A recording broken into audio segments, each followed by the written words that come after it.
Greetings, greetings. Hope everybody is well, and I hope that you are swell.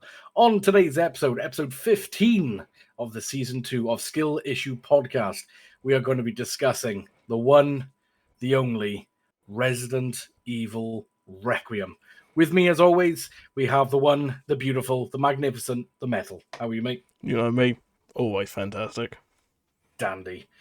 Right, so it finally arrived. It seems like a lifetime ago we sort of found out that Requiem was going to be a thing. Yeah, to me though, it come really quick. I don't know about everyone else, but it seemed like it was just here. Like, because I was thinking, it's going to take ages to come. And next minute, bang, Requiem was there, and I was like, oh, yeah, yes, please. Yeah. So in today's podcast, we are going to be discussing the game as a whole, our overall opinions, what we enjoyed, what we didn't enjoy, and then we'll give it an overall rating then on where Resident Evil Requiem sort of sits on our pedestal.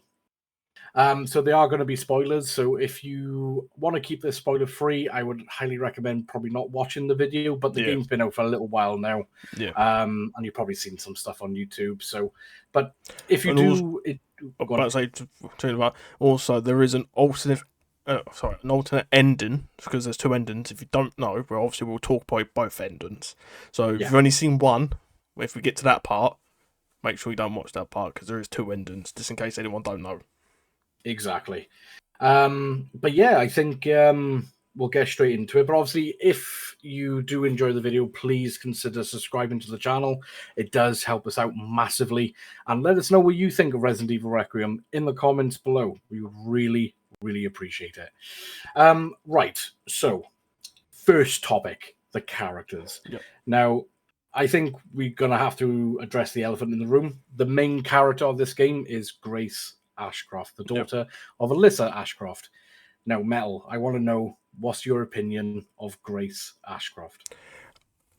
I actually really like Grace as a character. I actually really, really like Grace, and she's a great addition to the series. Like, really played, even like the voice actor, we'll get on the voice actor in a bit, but like even like the character suited like that survival horror aspect, actually being scared, because like all the previous Resident Evils, like I know STARS members, obviously they're going to be trained, hardened, and not as scared all the way through.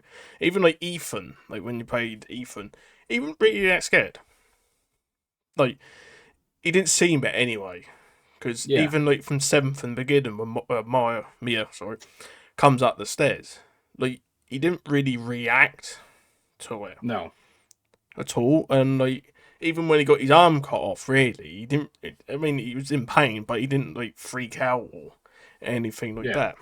But with Grace, they really took it and played into that character, and it made such a big difference in the game. I think personally, because if she, obviously, they wanted to say make her scared, but she wasn't like scared in like her voice and the way she acted, because. Obviously, if you're playing first and third, there's different things that go on. Like when Grace is getting chased in third, you see her stumble, which to me adds volumes to the character. Because when do you ever actually see a game where the actual main character stumbles when running from something? Yeah, it's quite rare. You know what I mean? It's like most time it's just like turn, run. You know what I mean? And that's, again, that little bit of detail added so much for the character for me, personally. Yeah. And I agree. It's, again, the voice actor, like, that voice actor needs to win an award this year. It should be criminal if she don't. That performance, I've been game for just over 25 years now. And it's one of the best voice acting performances I've heard in a video game. Yeah. It is absolutely... It just sounded so natural. Like, it just sounded so effortless and natural. And, like, again, I haven't heard voice acting like that in a long time. Like, a really long time. No, I think probably the closest would be Last of Us, I would say. Well, yeah, you got Troy Baker with Joel, brilliant. Ashley Johnson, I'm pretty sure her name was, for Ellie. Two phenomenal voice actors. I liked as well Aloy from Horizon. Forbidden West. Yeah. Like the voice actor for that, phenomenal. Like, there's so many great voice actors out there as well. Like, but this is like one of my favourite performances in a game I've heard, hands down. No, I agree.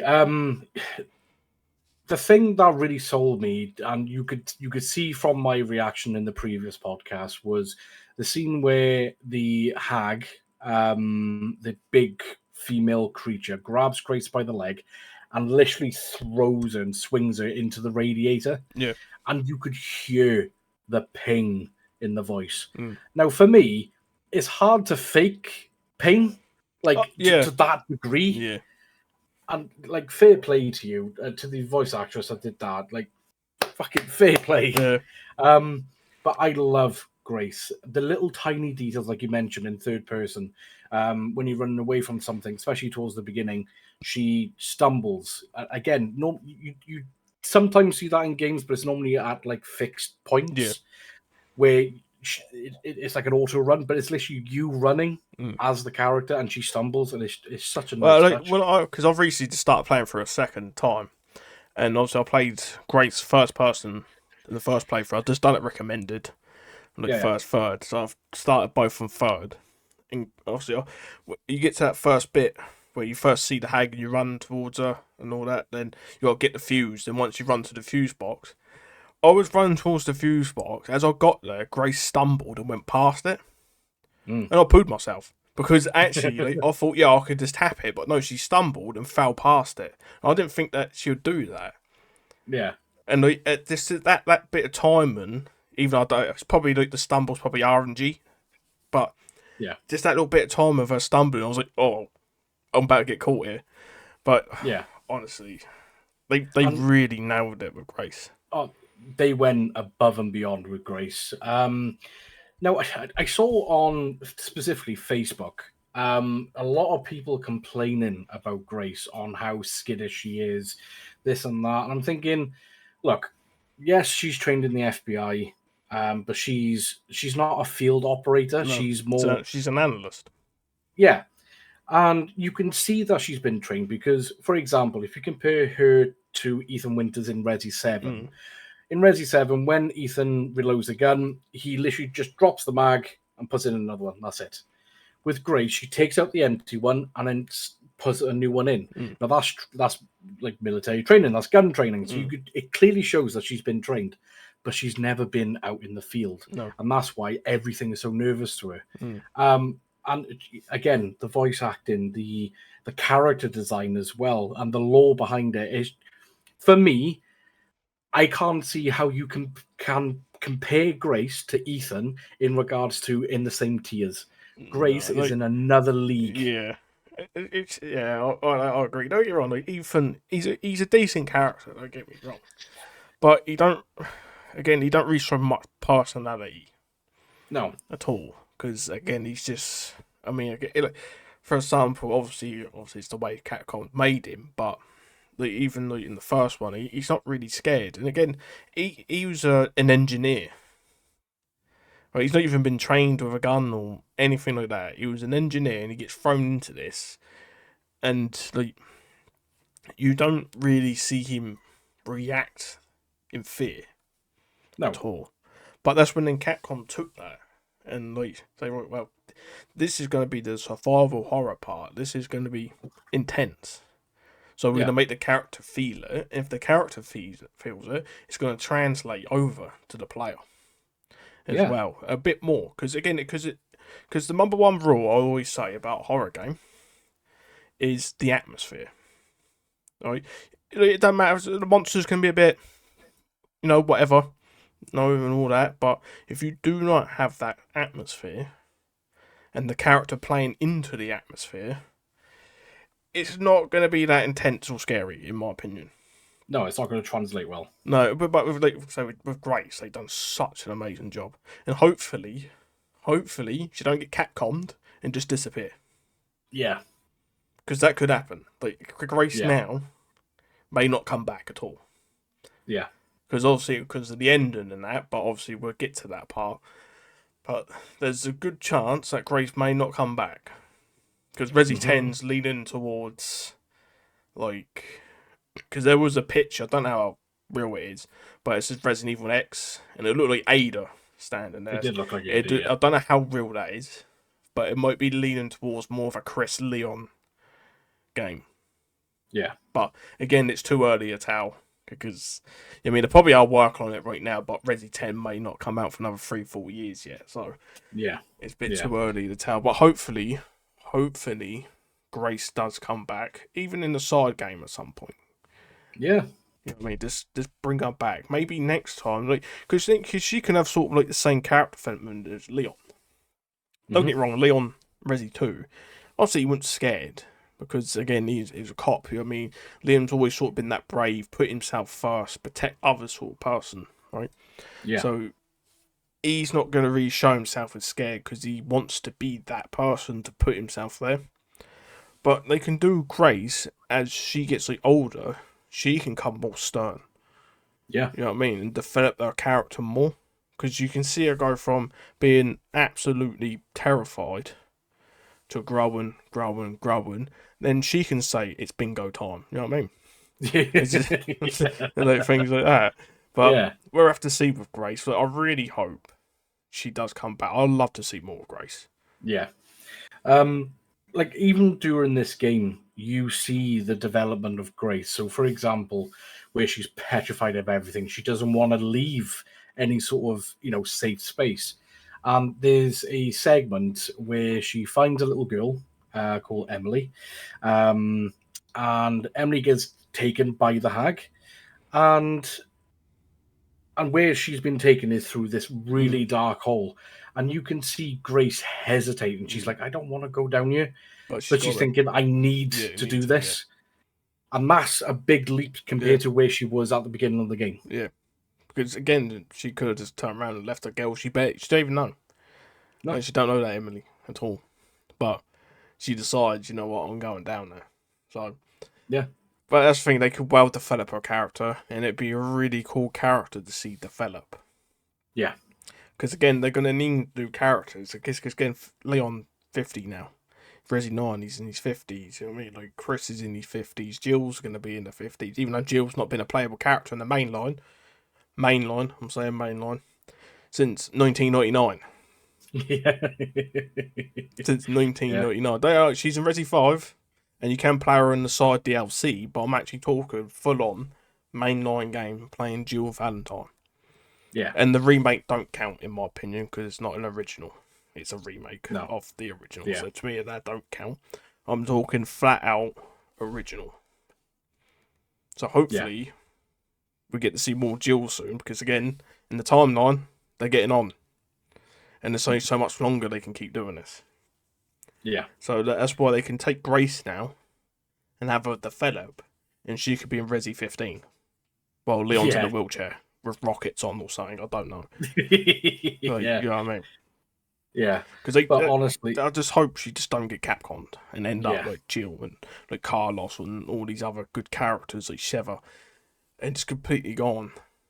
And even like, again, if it can happen to Jill Valentine, who is one of the original mainline characters, it can happen to anyone. Yeah. Well, apart from Leon, because Leon's too popular to be thrown to the side. He's way too popular, and they love Chris Redfield because he's in like 10 games, I think. Yeah. So. But yeah, like, hats off to Capcom with Grace. Grace is such a phenomenal character, and like you said, don't kill her off. Just, we would like to see more of her. Yes. And I would love for you to keep the same voice actress as well for Grace. They couldn't change it. Like, they couldn't change that voice actress. They can't. No. There would be uproar. Because, again, it's not just us. Like, I've looked through the Steam comments, like, reviews. I've looked all over the place, and nearly everyone's saying how good that voice actress is. Yeah. Like, it's not just us. It's a hell of a lot of people. Like, this voice actress is amazing. She's done such a good job. She deserves to win something. So Capcom cannot cut that actress in the slightest. No. Otherwise, I don't think the character would be the same. No.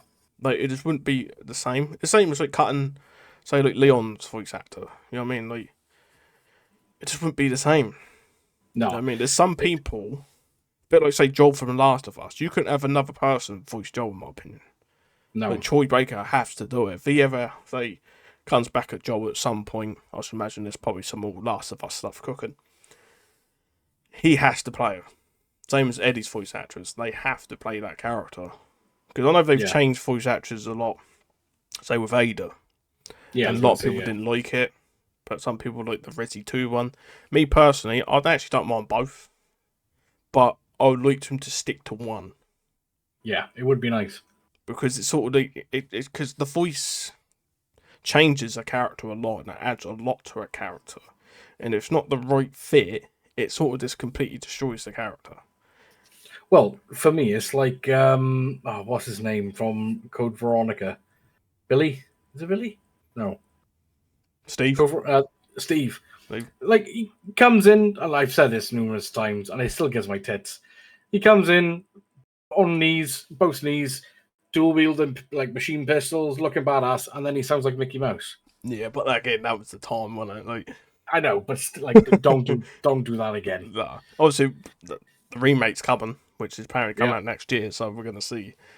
And I can't wait.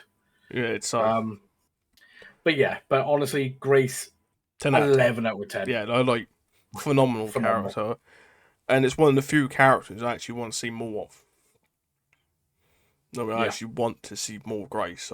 Even it's in the side game, because you don't have to keep developer in the main. If her part in the main story's done, that's fair play. But you can always bring her back in a side game, or something like that. You know what I mean?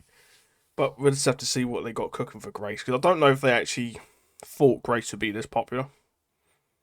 No, I don't think they would. Like, maybe they thought because we're a new character, but everyone, again, from what I've seen, 99% of people love Grace, so. Yeah. Like, the game's done amazing so far. 5 days, sold 5 million copies. On Steam, it's overwhelmingly positive. Yeah, I looked on the Google, I typed Requiem Google, Requiem in Google, and it said it had 97% like rate on Google reviews. 97%. That's nuts. Like, I ain't seen many games get that high at all. No. Not at all. Unless you're Earthworm Jim, then 10 out of 10. Yep, no. But honestly, Capcom, you did a phenomenal job with Grace, and to the voice actress as well. You fucking smashed it. You really did. Yeah, fair play to you. Right. Leon Scott Kennedy, which I'm surprised not many people know what the S stands for. Yeah, I just call him Leon Sexy Kennedy, but yeah, that's true. Yeah. Now in this one, I must admit, like, I don't float that way, but he got me questioning my sexuality during this game. He's aged like fine wine.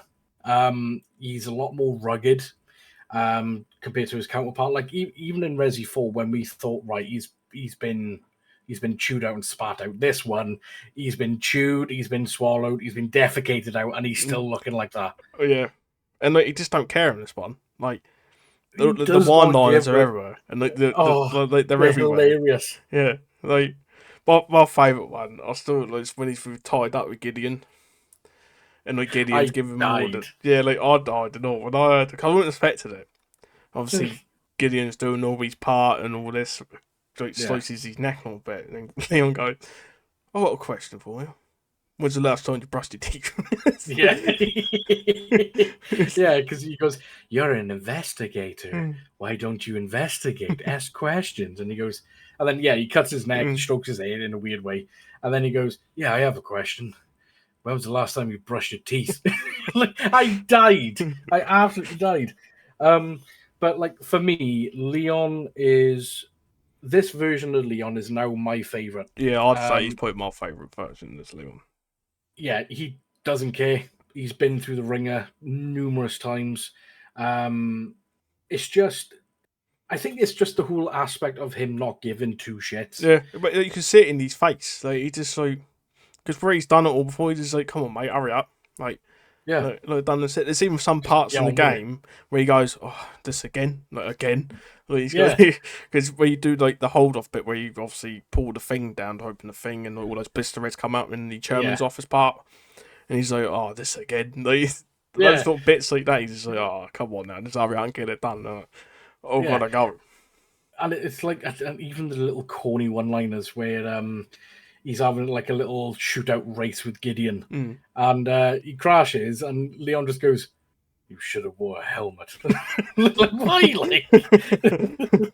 But like this version of Leon. Now, another reason why he's my current favorite version is he uses his environment like any normal person would. Like you've probably played Resident Evil 4 and you've gone up against any of the chainsaw enemies, and you've gone, why doesn't Leon pick it up? Save his ammo, why doesn't he pick it up? In this one, he's like, give me the fucking thing. Yeah. And he does wonders.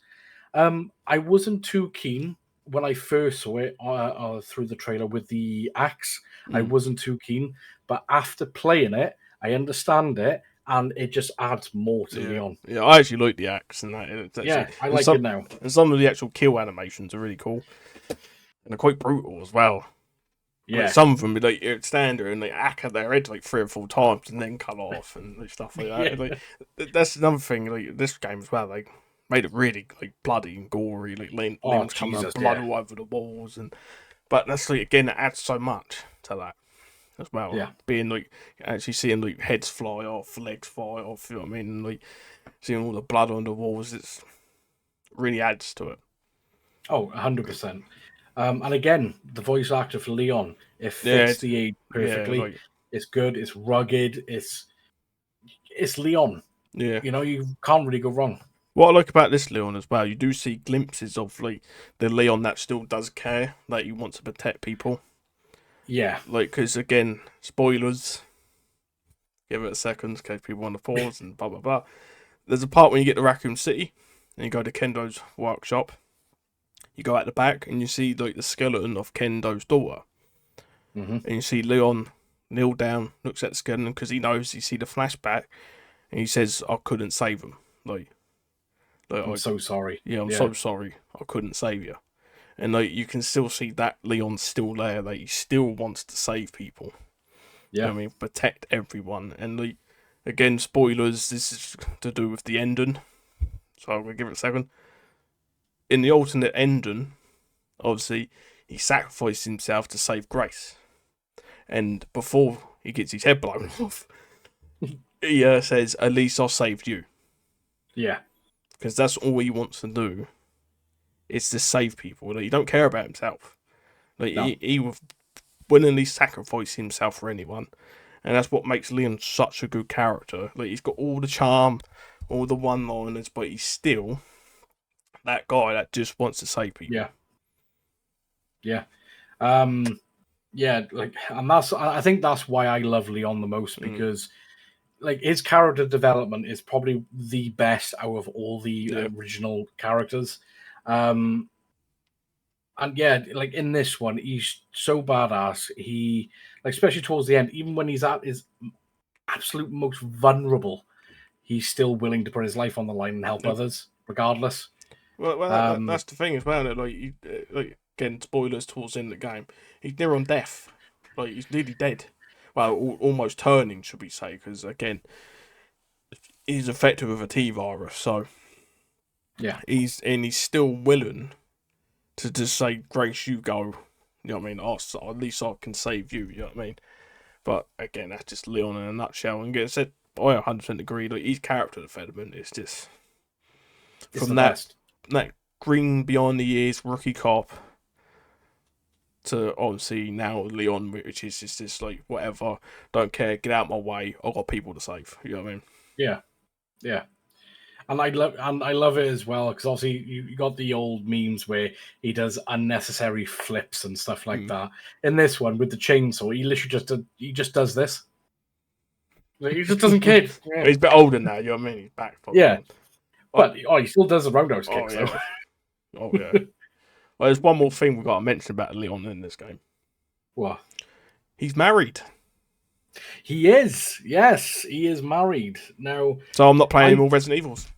I'm gone. Now, obviously, a lot of people would assume it's to Ada. Yeah. But apparently, so I did find some information via Facebook, and according to the image, the director has said actually he's married to Claire Redfield, which does make sense because they do bump into each other quite more often than we thought. In the games, not so much, but in the movies, it's practically constant. So it does make sense. And like, because I didn't notice it at first, until you actually sent me it. But at the end of the game, in the ending, obviously, someone asks, "Where's Chris?" And Leon goes, "I don't know, but no doubt I will bump into him." Then he walks off, and he takes his gloves off. And I didn't notice this at first, but he reaches into his pocket, does this, and his hand goes down, and you can see the ring. Yeah. So they're pretty much saying he's married to Claire. Right there. He's married to Claire Redfield, and he will see Chris, because obviously Chris is her brother. So but I didn't notice that at first. Did not notice it. No, I didn't notice it. But yeah, Cleon is a thing. Yeah. So, but yeah, no, in fairness, it should have been me. But yeah, I've got to change my name to Claire now. So. But no, honestly, Leon in this game, he's an absolute badass. His finishing moves, his parry moves with the axe, with the guns he has, they're just so cool. Yeah. And it's so satisfying. Yeah. And that's why I love this game so much, because from Grace, you've got the horror aspect. Like, if you're playing in first person, it does resemble a lot of Resi 7, but the good parts. If you're playing third person, then it's almost identical to Resi 2. But you've got the slower survival horror with Grace, but then you got the action horror with Leon. It's like if they got Resi 4 and Resi 6, combined them, and just went, you know what, the babies actually come out quite nice. But that was the thing as well. Like, when I first saw they was doing this, I was actually concerned. I'm thinking, how's that going to work? Because most games pick a theme and follow the theme, right? It's usually like either scary, intense all the way through, or it's bang, here you go, bullets, shoot that thing over there 400 times before it dies. And that's why I was a bit concerned. I think, is it going to throw the balance of the game, like the flow of the game off? Because one minute you're pulling yourself, next minute you're cutting zombies in half with a chainsaw. And I was thinking, but I'm actually really impressed because the balance is so good, because both sections are so good to play. Yeah. Like you said, Leon's is like Resi 4, Resi 6, but done well. Actually done well. Yeah. It's not too Resi 6, because that would have been bad, and it's not too Resi 4 either. I mean, it's a mixture of both, and it's worked really well. And like you said, I was about to say Resi Grace then. Grace's section is like Resi 2, especially if you're playing third. It's definitely it feels like that. Or if you're playing first, it's definitely like early part Resi 7, the good part of Resi 7. So the balance, spot on, like brilliant. It keeps it nice and fresh. Well, and the one thing I do really respect what they did. So it's at the beginning of the game, it's very Grace heavy, and then you do get little sprinkles of Leon where you can have a breather, kick some ass, and then you go back to Grace. But then the second half, it's all Leon with little sprinkles of Grace. So it's like that counterbalance. It was that's just the perfect. thing. That was my one gripe for the game, right? I was playing because during Grace's sections, Leon's sections are quite short, right? They are quite short, and I was thinking to myself, like, I hope this ain't the whole game, like, because again, like, I want to play more of Leon. Yeah, but then that gripe got squashed, because when you get to that part, it's like, there you go, it's all Leon now. Now you can just go and kill everything, pretty much. And they reward you for killing things, because obviously you get the crafting system. Because again, they took like the merchant style out of Resi 4, put it in this game. Obviously, didn't put a merchant in, but they put you a box. And obviously, they say the more kills you get, the more points you get, and the more upgrades you can get. Which I thought was spot on, because they encourage you to go and beat Leon S. Kennedy and go and kill everything. You know what I mean? Go and shoot I wasn't too sure about it initially. I thought, like, what the hell? But then it grew on me, like, within a matter of seconds. I was like, oh, right, okay. Yeah. and you get to be Leon. Yeah, because basically you just take it as the merchant would be.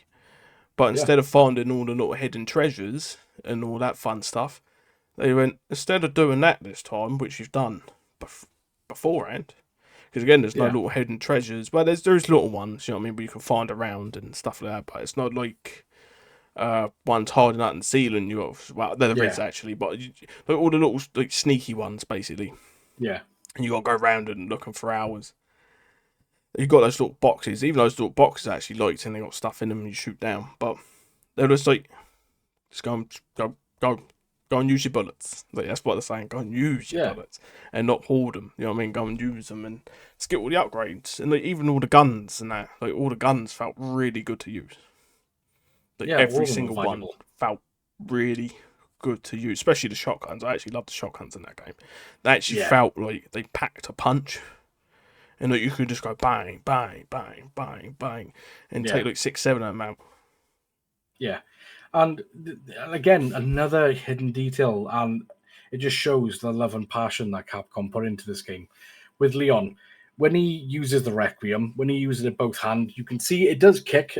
Evidently, it's a big gun, but he manages it. But if he does a quick draw, which was taken from Resi 6, a quick draw, it literally launches him back, and that's a good detail. Same with Grace. When she uses the Requiem, even though she's using it two-handed, it literally flicks back, and she does this. Like such a good detail. Yeah. Look, as well, again with Leon and Grace, another difference. When you're playing Leon, like your reticle is pretty much solid because it makes sense. Leon is cool, calm.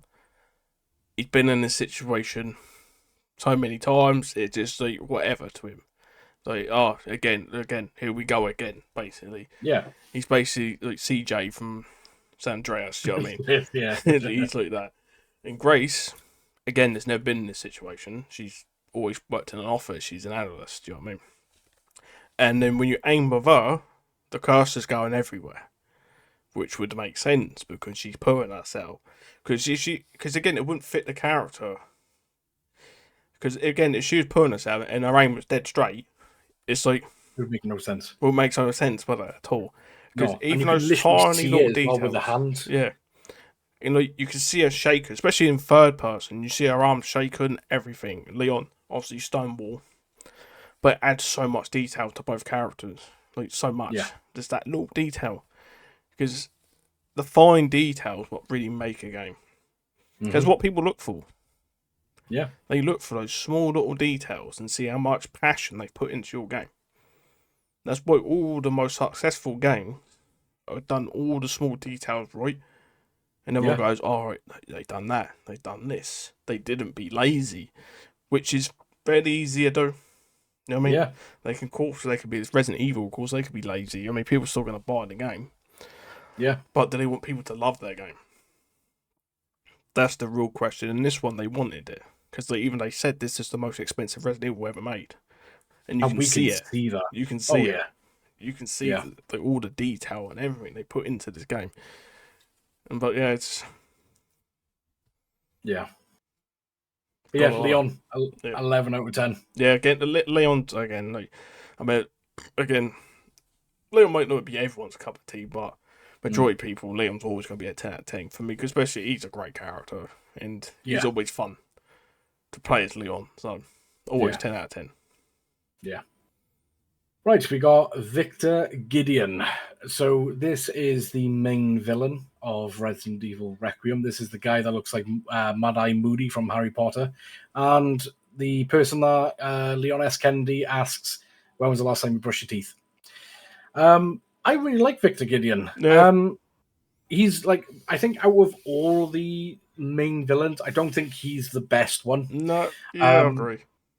But he's good still. He's got a very eerie sort of essence about him.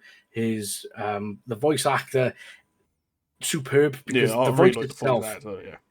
Because the voice is very off-putting. It's like he's this big, tall guy. He's got all this thing going on with him, but he talks really slow and soft, and there's something really weird with it. but yeah, I really solid villain. He's been part of Umbrella almost since the beginning, even since when Spencer was his master, as he always says during the game. Yep.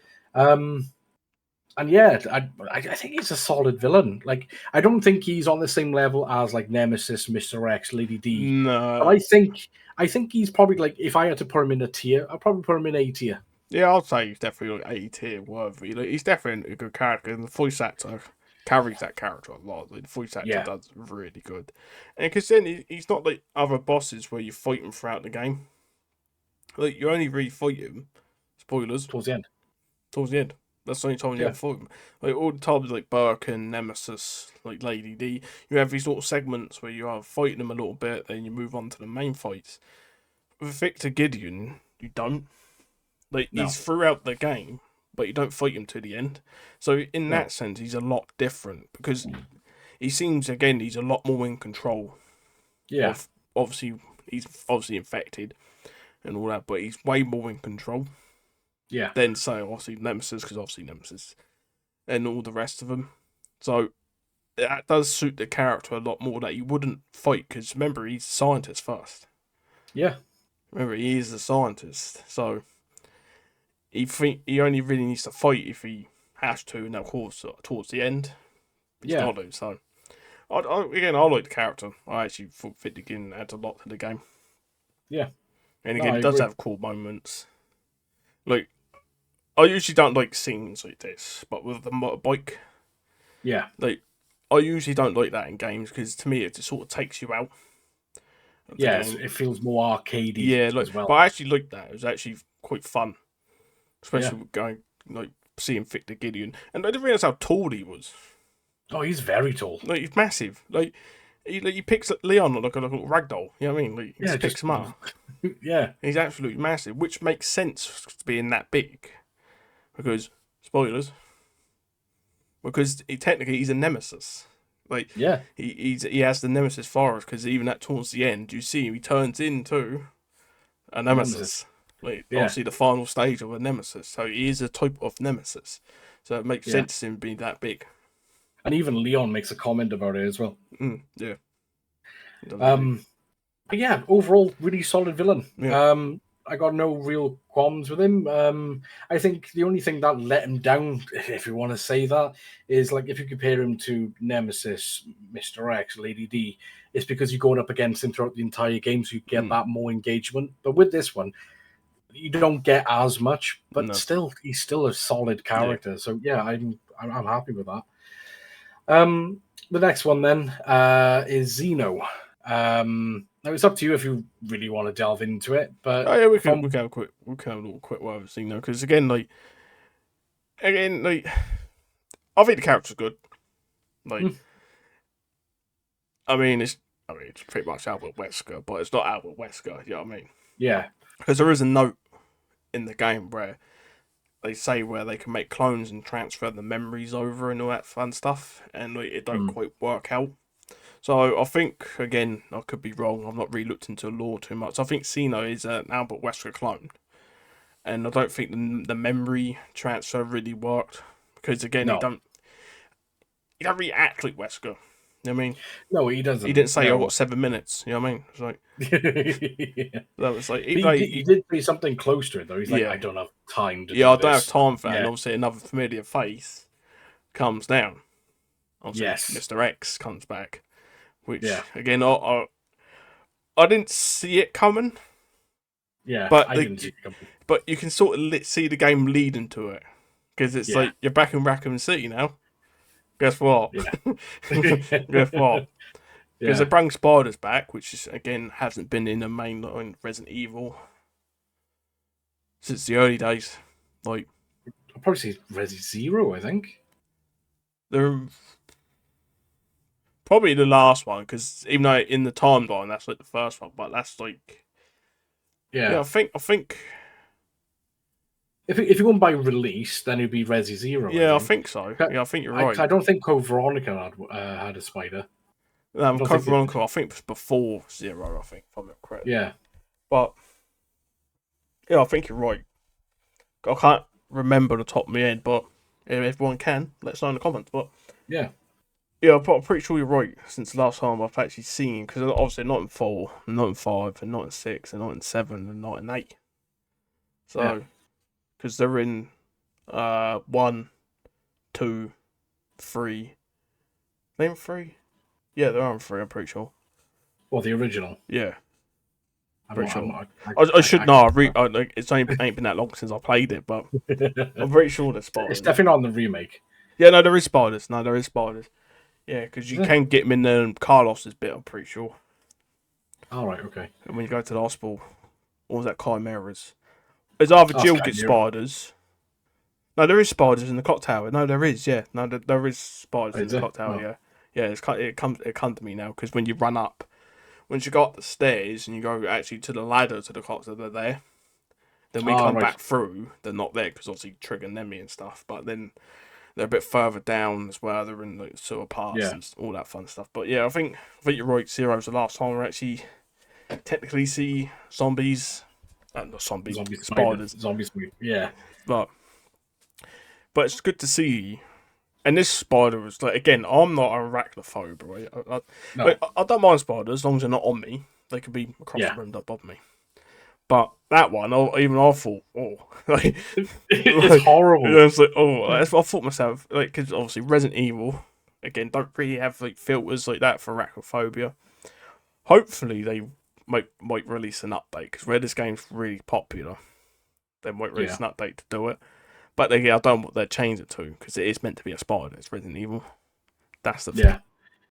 Yeah. But, and that's the thing. Like with the spider, it is humongous. It is massive. It's really like, I'm not a big fan of spiders. I'll be honest with you. Like, I can pick them up and throw them out or kill them, but I don't particularly like them. But that one, literally, just during my playthrough, I literally just went, ugh. Like it wasn't particularly pleasant. But yeah, with Xeno, like you said, he is basically Albert Wesker, but a different version. And even Victor Gideon says, "You're nothing but an imitation." Yeah. So that's sort of hinted at it as well. Yeah. Now, Xeno is very short-lived. You see a little bits of him. If you do the story correctly, Xeno dies by the hands of Victor Gideon. If you do the alternative ending, Xeno is the one that puts Leon S. Kennedy out of his misery. But again, I would have liked to see more Xeno. Personally, yeah. It would have been nice. But I'm just thinking like the pace in the game, like they because again they put a lot in.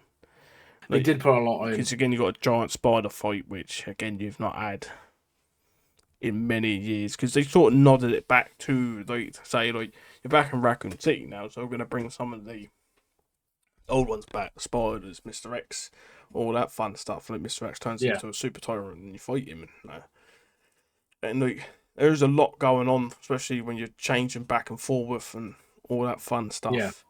So I don't know if they would have put him in and add more sections. It might have dragged the game out too long and not made sense. Yeah.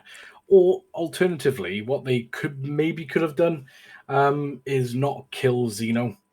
Maybe like towards the end, where Grace releases Elpis. Maybe Xeno could have made a run for it or something and watch it all unfold. That's the thing, don't remember, he is a clone. He is a clone, exactly. So there could be definitely more of him. Because again, there's probably way more Wesker clones out there. So there's a good chance another Xeno might come back. But this guy might be called, I don't know, Teddy. Or something like that. Yeah. Teddy Miska or so, you know what I mean? Like, yeah. So, because again, he's just a clone. And obviously that clone's dead, but there's probably plenty more Weskers running out there. Wesker clones anyway, so. Yeah. So that's probably why they might have just killed him off. Yeah, maybe. But overall, Xeno, he was a cool character. Yeah. He didn't overly add, but he didn't, like, he wasn't annoying or anything. I think he's a pretty solid character. I would probably put him, because he don't get that much engagement, like on a tier list, probably like a high B. Probably. Like a high to a middle. Like B, maybe low A. It depends. Like, again, obviously maybe one day we'll do another character tier list with all these new characters. I mean, the Yeah. last one took me 3 hours, but maybe we can do another one. Then we can go a lot more in depth with the characters and like see where we actually place them. Yeah. But yeah, I think it's a solid character. Like, I don't go, oh, it's him. You know what I mean? It's just that sort of shock factors. Like, wait, that guy looks like Wesker. He's even got shades like Wesker, and he moves like Wesker. Yeah. But he's not Wesker. Yeah, I mean, that's the main thing. He is different from Wesker. So I think because the old memory thing didn't really work, so he is his own person. Identity. But he's got everything else of Wesker. Because again, Gideon says you're just an imitation. So yeah. But yeah, so those are like the main sort of characters you see during the game. You do have Emily. Emily's this little girl that Grace sort of rescues, and so does Leon. Well, Leon technically puts it down. But he didn't hit the vitals, so. He didn't hit the vitals, yeah. Again, Emily, the voice actor, really good. The character itself, I do like the little touch where the character's blind, and like especially if you're playing third person with Grace, you see a lot more like the way that Grace is carrying Emily, and you do see how they get quite close, which is really, really sweet. Yeah, Emily, again, solid character. No quarrels with it.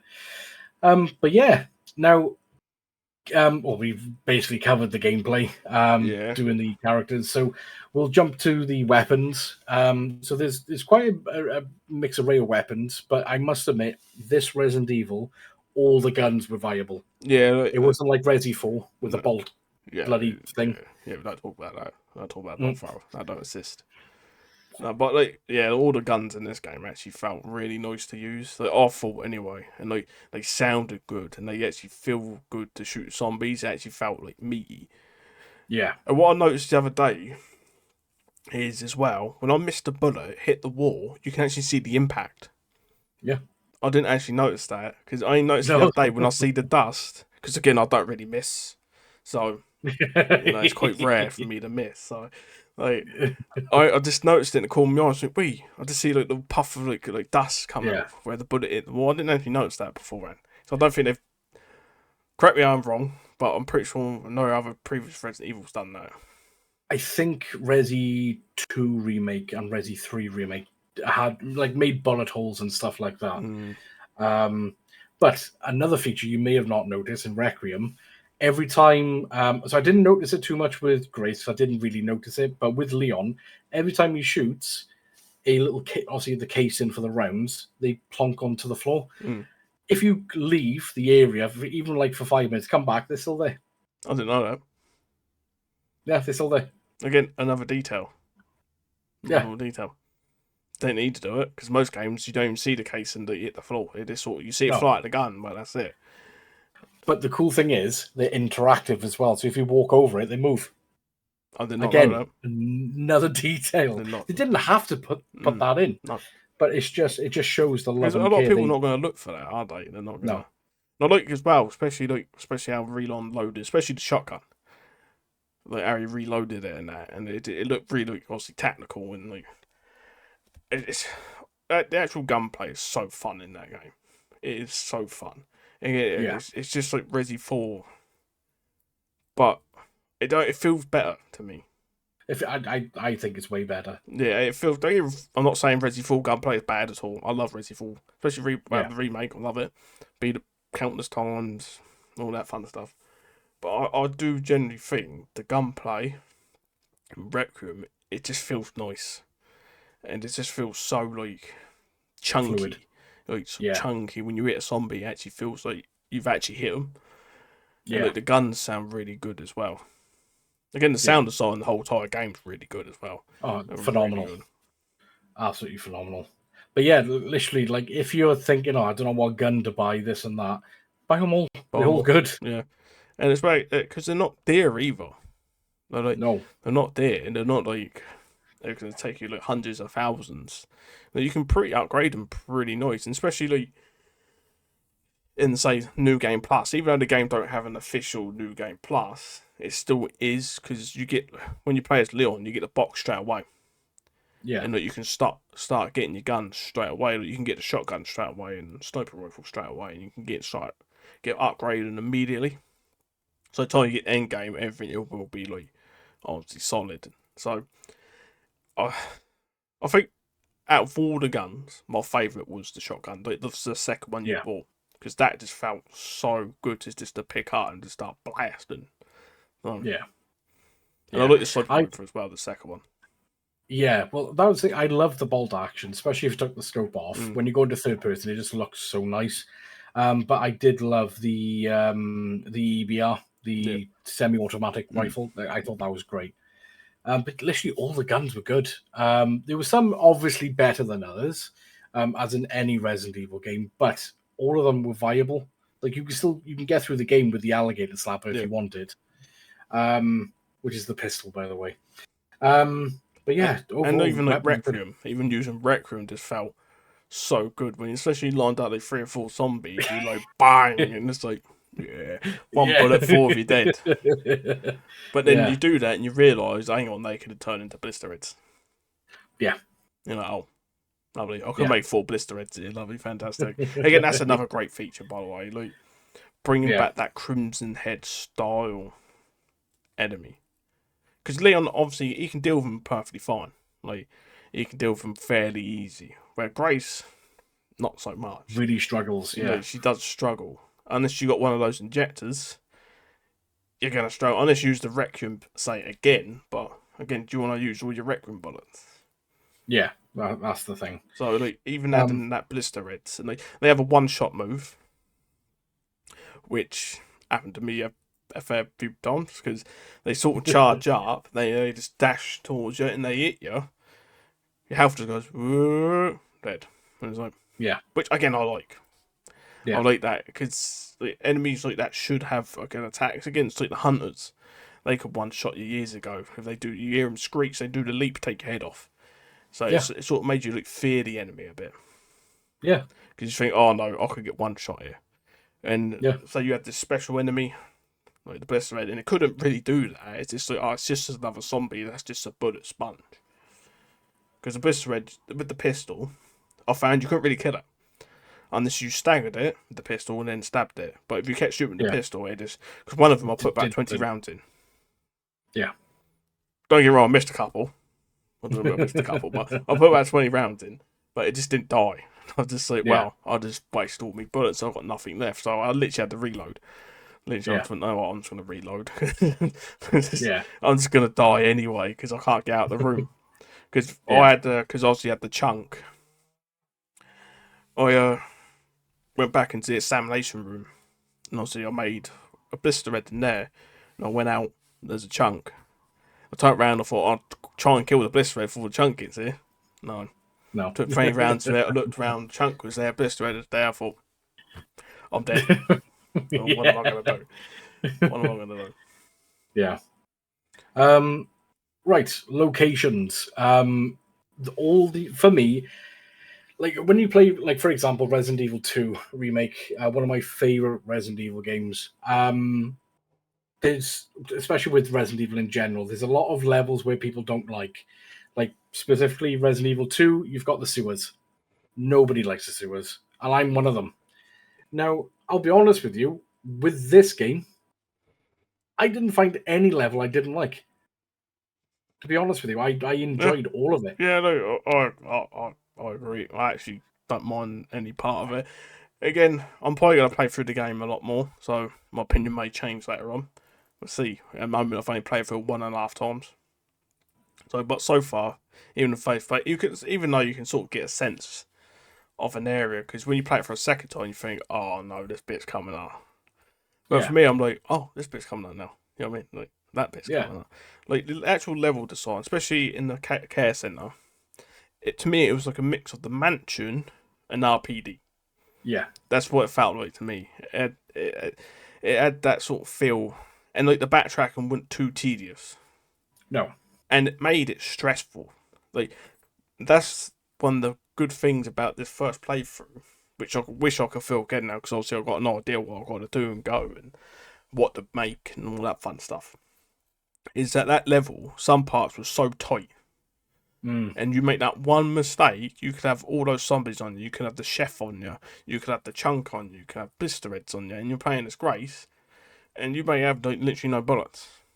Yeah. And those nice tight corridors make it way more intense if you get caught. You're like, I can't go anywhere. Yeah. So I might have to use the Requiem here to obviously, because it's meant to sort of get you out of jail free card. Especially in your first playthrough. Because obviously in the second, you probably know when to use it, when to not. All that fun stuff. But if just their case, put it out. But most of the time, I had it in the box because obviously where you backtrack and back and forward trying to find where things go, you're sort of carrying everything on you because you don't know where everything's going to go. Yeah. But the actual level design of the care centre to me was like top tier. I actually loved it.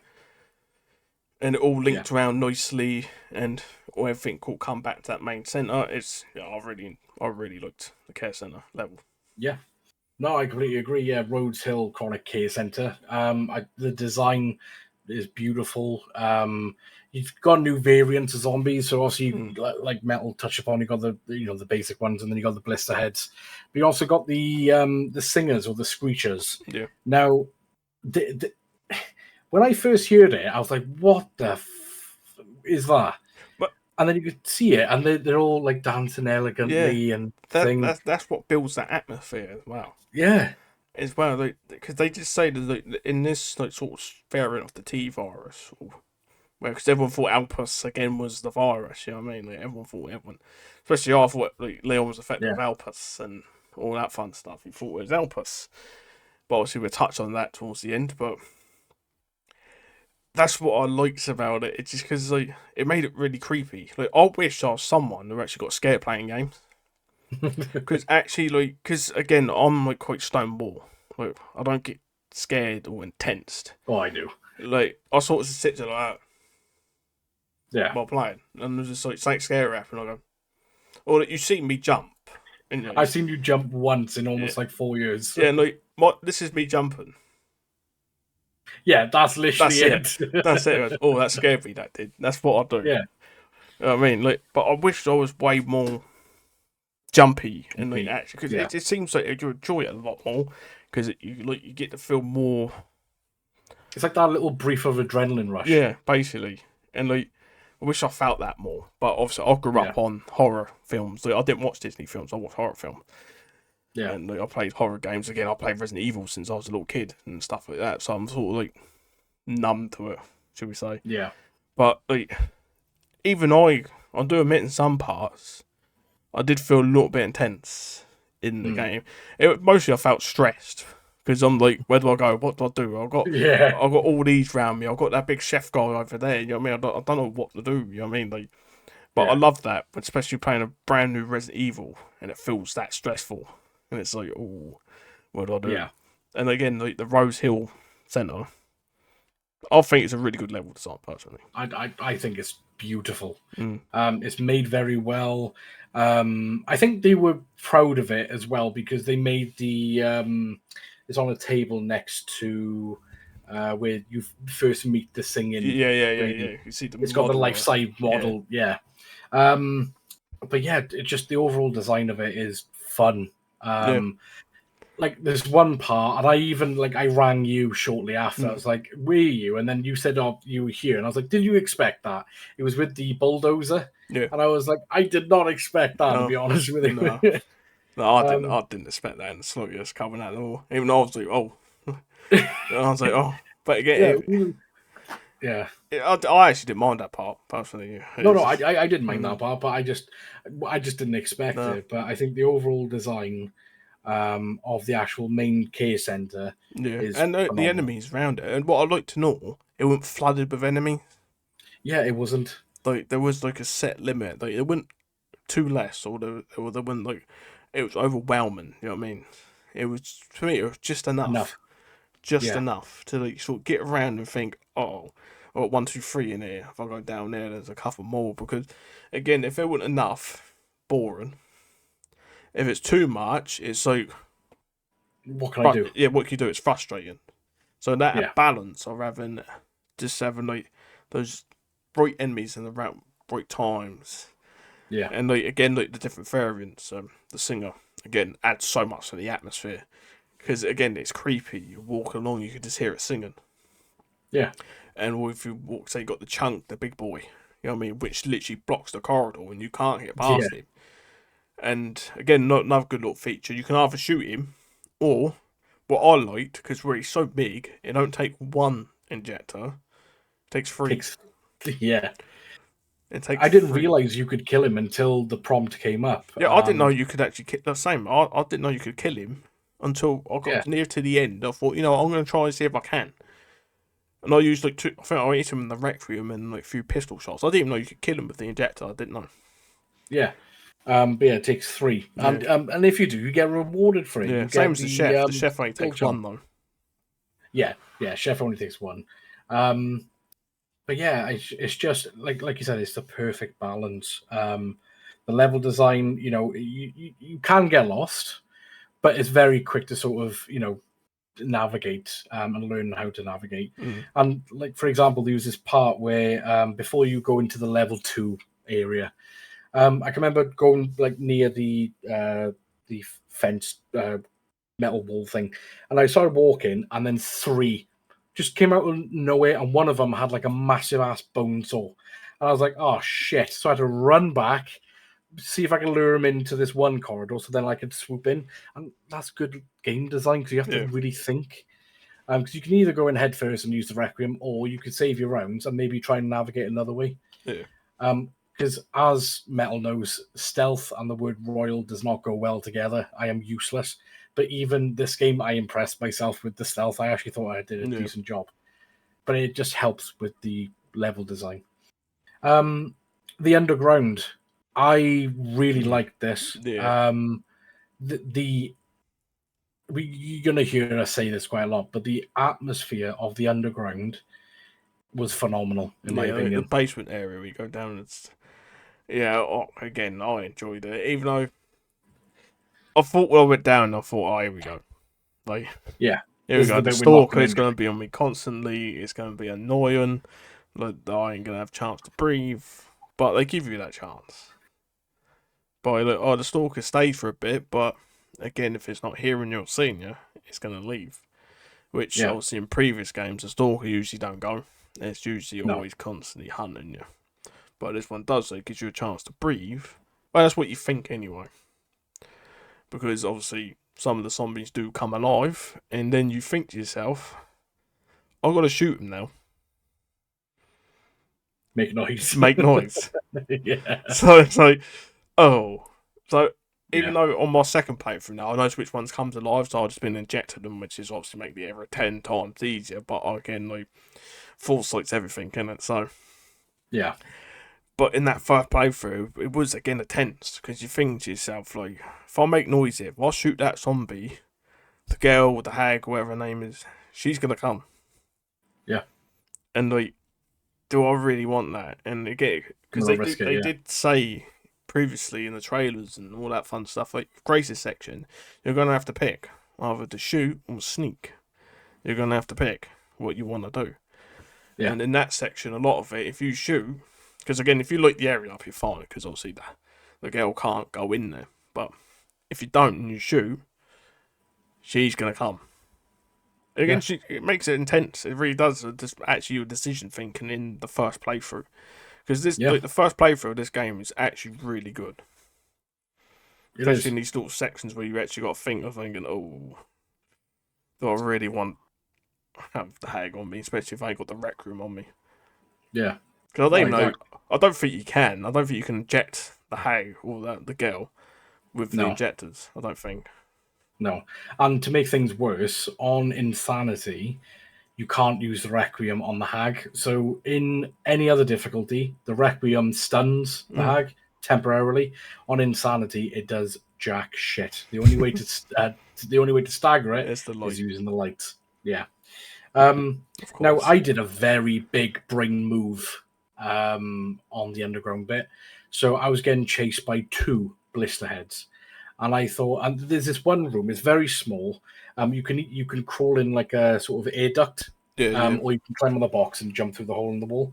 So I needed to jump through the hole, but there was 2 blister heads, and I thought, the cogs are turning. So I shot one of them so they could both come after me. I brought them into the room, climbed over the thing, took the battery out the door, and locked them in. Well, One that's less the thing. thing That's for what me you to want deal you to with. do. They want you to problem Yeah. solve. I mean, that's why they put that there. I did wonder about that because I see it. I'm thinking, look, why is that there? Yeah. Because I didn't have to use it not once, but it's there for situations like that where you can use it. Obviously, think and say, "Oh, lure them in here, come out, bang, we'll see you later. I'll deal with them later if I need to." Yeah. But in that bit where that leads to, there's two ways in. So you can say, "Oh, I ain't gonna go that way. I'll go this way instead now." So you can get there both ways, which again was great level design. Yeah. Because you don't want to say do that. Think, yeah, I'll solve that problem now. And realise, oh, I've got to go back in there now. Yeah. Yeah. Because there's no other way round. But obviously they've made it in that section. There's two ways round. Yeah. Now my favourite part of the underground is the meat grinder on the conveyor belt. Yeah, I thought that was so cool. Like, you jump down, you're like, oh, there's actually some decent stuff down here, some ammo, some herbs. You're grabbing it, and then suddenly the conveyor belt starts going, and then you're thinking, right, I'm just going to have to outrun the conveyor belt. Nope. You got the zombies then coming up and awaken, and you can either kill them like you normally would, or you can use the environment, stun them, and kick them or push them into the grinder. Again, I thought that was great level design. I did die because I got too interested in one zombie. I kept trying to, stagger him. Didn't realize how far down the conveyor belt I was. Yeah. I got grabbed, and me and the zombie became together forever. But come a burger together. Literally. I've totally hadn't died on that section yet.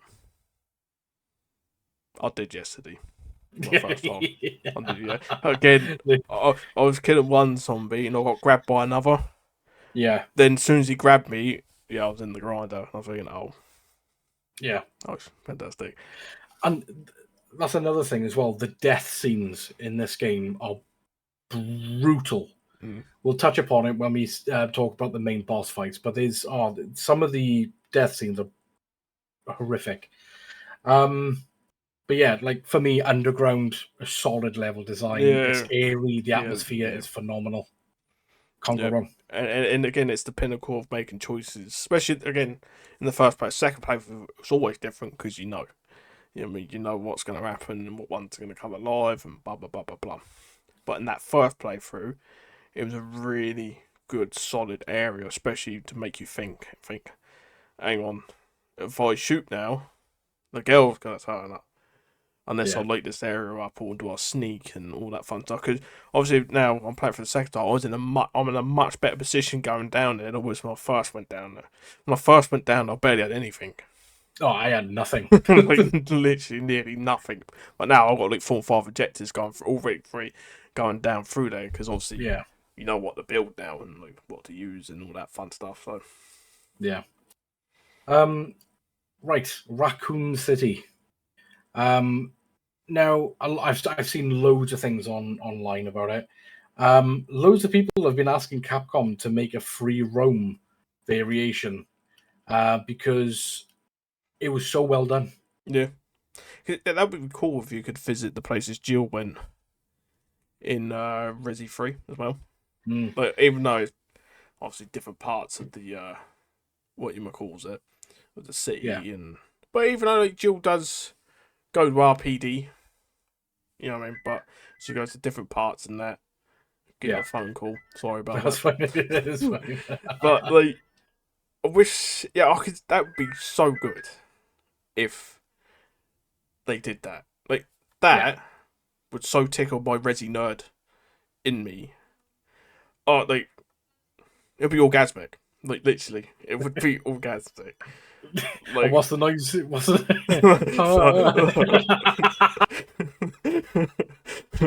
No, not doing that one.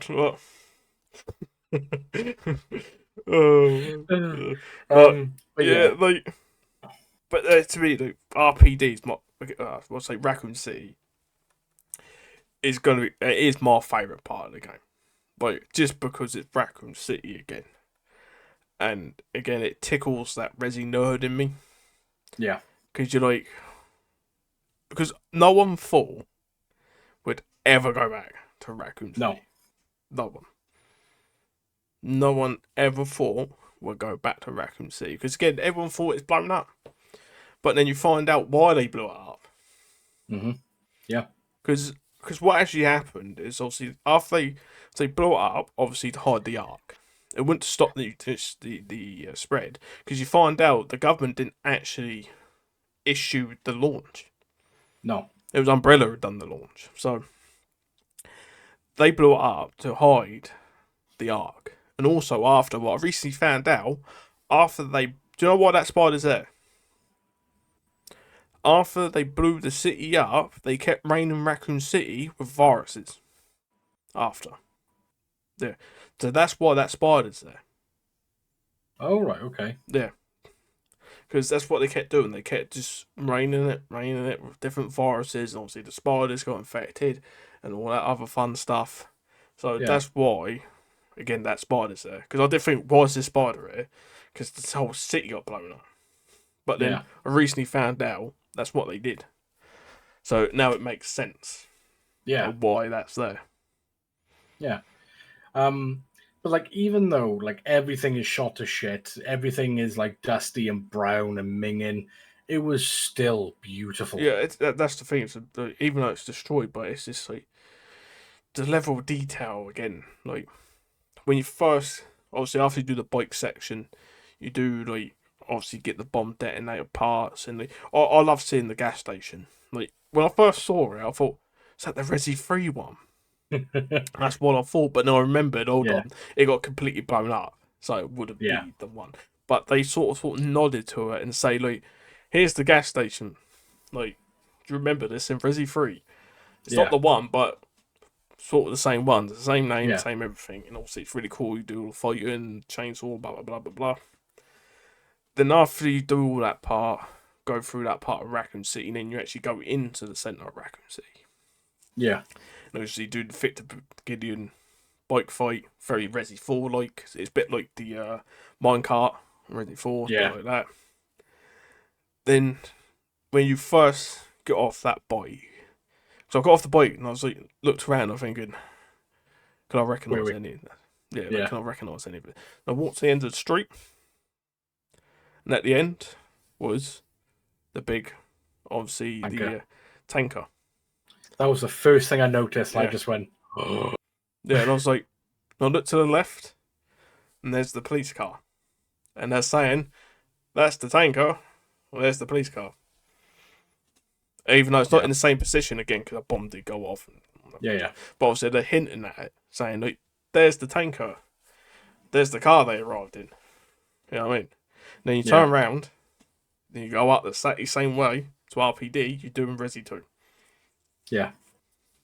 Then you walk up those stairs, and you just see it. And you see it. And you just see it. And I was like, who would have thought I'd be back here? You know what I mean? I know. And a nice little detail as well that a lot of people did miss, but a lot of people did pick up. When Leon was arriving to Raccoon City in, obviously, Requiem, you do see Leon's original truck at the gas station. Yeah. Which, again, they didn't have to put it in, but they did. Yeah.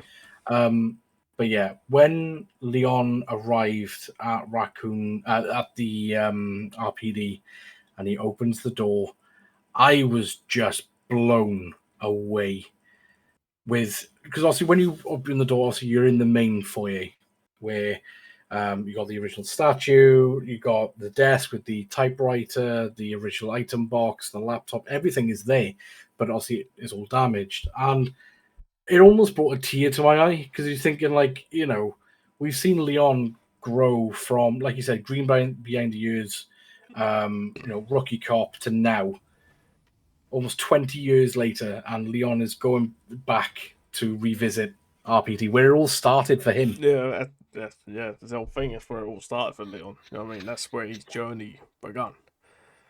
Right there and there, going through those doors.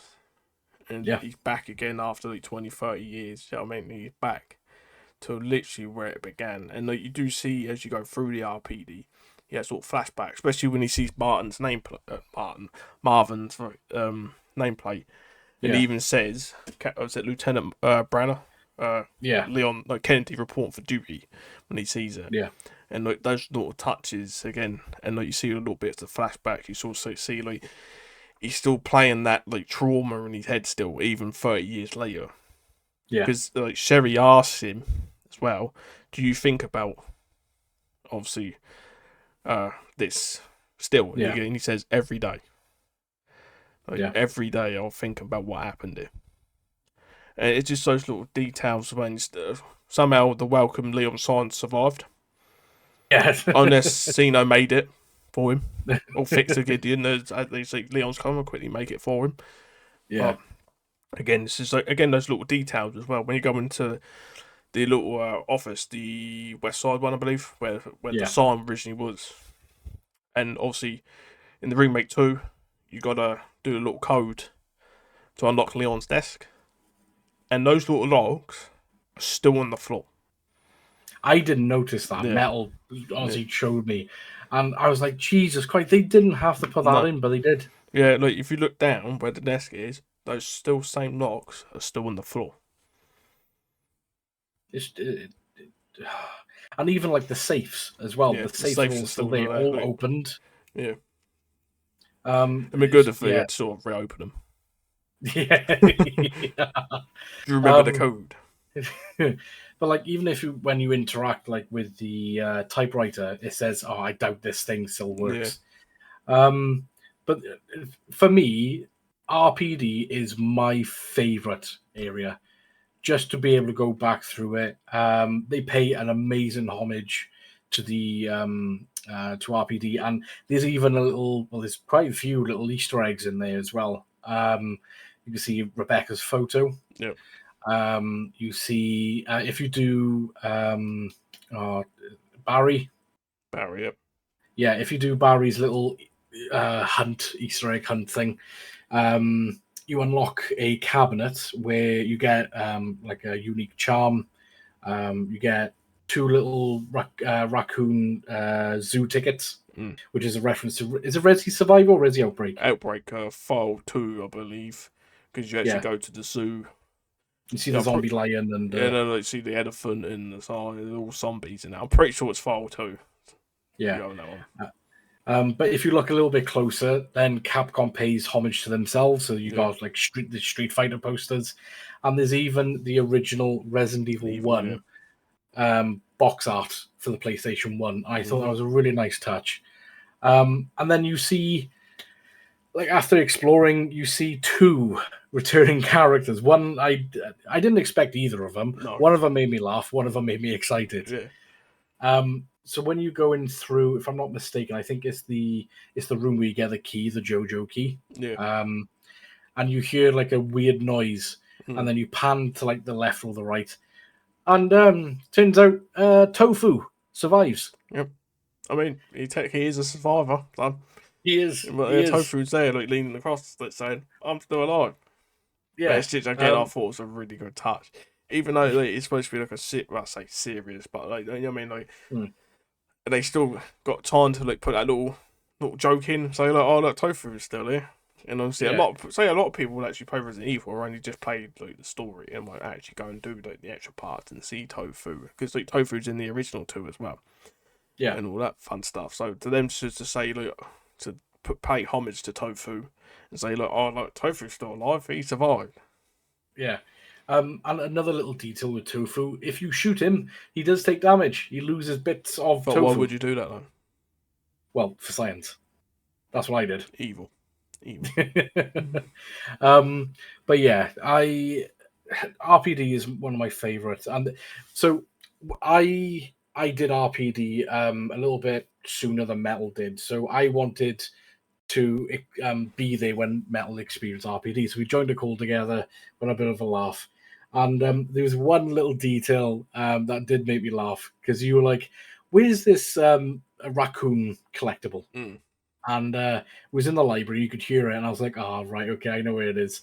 So literally on the floor, there's a little tiny mound of books leaning up against one of the things. The books are interactive, so you can walk across them and you knock them down. And the collectible is right behind it.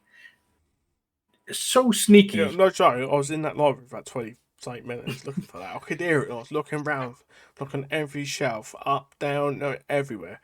And obviously I said to you where it was, and you showed me. I'm thinking, sneaky bastard. Do you know what I mean? You sneaky bastard. I did not expect that at all in the slightest. No. But like certain rooms were locked off, of course, you know. But there was another reference as well. As I like to call it, the Homer zombie, where it's trying to bang onto the vending machine. Yeah. The zombie's still there. Yeah. Which I found really, really funny. Mm-hmm. But literally everything looks the exact same. It's just more messed up. Yeah. And the level of detail. Yeah, especially like going to Star's office. All the stuff's still there. Like Chris's jacket, Jill's hat, Rebecca's bag. Obviously, Wesker's office, the Stars photo's still there. Yeah. I mean, it's all still there. Just obviously to pay homage to and say, like, oh, this is here. Come take a look at it. Remember these games and all that. Like, again, I thought they'd done an amazing job of RPD. Like a fantastic job. And again, it's fitting as well to obviously see the other familiar face. Because also you walk in with Grace with Sino. Again, Sino, is a Wesker clone, and he's an RPD. Then he goes, I haven't got time to obviously do this. And obviously a figure comes down through the ceiling. And no doubt, it's Mr. X.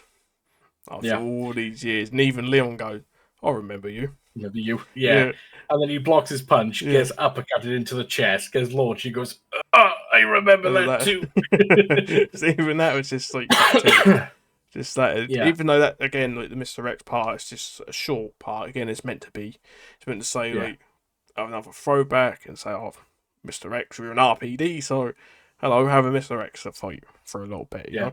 Remember the old times with Leon. So a lot of it was, again, a throwback to Leon in the old times, which again I liked. I loved it, because you respect it as well. Like again, like you want that. You know, you go back to RPD, you want to see Mr. X again. You know what I mean? So which again they would have plenty of, because again they've made loads of them. So and if you play like Operation Raccoon City, there's loads of them in that game. Yeah, there's loads, even though technically the game's not canon to anything, but there's loads of Mr. X's in that game. Yeah. And like for me, one of the most brutal scenes in that area is a really cool feature. Mr. X uses a part of the helicopter that's rammed it into the wall, and you have to get out of the way. But if you just stay there and just let Leon take it, it impales Leon, and then Mr. X grabs one side of him, the other side, turns him, and literally rips him in half. I experienced that the first time because I see it come through the wall, and I was sort of stunned. I was looking at him, wait, that's the part of the helicopter. And until I realised, he impaled me with it. Then I see him rip part of Leon, and I was like, oh. Sorry. Oh no, I quickly realised, and I quickly got the hell out of there. But again, a nice little touch, and even when. Because you go into the one room that Leon has never technically been in, because it's where Clay went. Yeah, Ryan's offense. Yeah, and everything is still there. The taxidermy, the item box, the typewriter, everything is like just honestly, the sheer amount of effort they went into dealing with RPD and making it as beautiful as they did, even though it looks minging, but as beautiful as they have. 11 out of 10. Just amazing. Yeah. I'm looking forward to going back though. So. Yeah. Because you never know, there might be some more details we may have missed. Yeah, maybe. Yeah, I mean, I think I looked around everything, but there's no doubt I've missed something. So again, I'm gonna look when I do get there. I'm gonna take my time again and look for it and see what I missed. Yeah. And then you've got Ark, which is the last area, which is after you leave RPD. Now, it wouldn't be a Resident Evil game without any sort of underground facility. I really liked Ark. I thought it was really cool. Yeah, I thought, again, because they sort of brought back the Lickers. Again, another homage to Leon Resi 2. They brought back Lickers, which I thought was a really nice touch. And I think the Ark was pretty good. Pretty solid for an underground lab. Level design is pretty good. Again, the enemies in there, pretty well, especially you do play as Grace in there as well. And again, sneaky part with the liquors, and obviously you get all the bottles of acid which one shots the liquors. Then when you play as Leon, obviously Leon's quite banged out at this point. Yeah. And like, he's like obviously knocking on the door, and there's one part where you sort of go where Grace was, but Leon's on the top part, and he sees all the liquors, and he says, "I'm going to take them all with you. Like, I'll take you all with me." And there you just said, killing every liquor, which again, brilliant, because again, Leon would know how to deal with liquors. Again, he's been doing it for 30 years now. Yeah. No, like liquors for me, I have a soft spot for because they are one of my favorite enemy types. I even got a bloody painting of it. Now, yeah, like with Grace's part in the arc, it's a lot more scarier compared to Leon because, like you said, Leon's battle hardened. He knows how to deal with it. Now, the one enemy I really don't like, and I've never liked them, I never will, is the regenerators. I don't like them. Now, when I saw those zombies in with the liquors, I was like, "Oh shit, here we go." But they weren't regenerators, which I was quite pleased about. They look like them. Because obviously they're really pale and that, and you're thinking, I had that sort of sense as well. Because I thought, because most Resident Evils have some sort of regenerator enemy, and like with pale heads and obviously regenerators from full and that, and they do look like they would be that type of zombie, and they're not. No, they're not. They're just normal zombies, but they could take a hit though from a liquor. Like you had 2 liquors attack one of them. Yeah, no, there's tongue in him, but he just wouldn't die. I was like, come on, kill him. But yeah, the overall level, it's good. Yeah, there's no. Yeah, it's a solid area again, and obviously with the arc as well, another familiar face comes back. Which one's that? Hunk.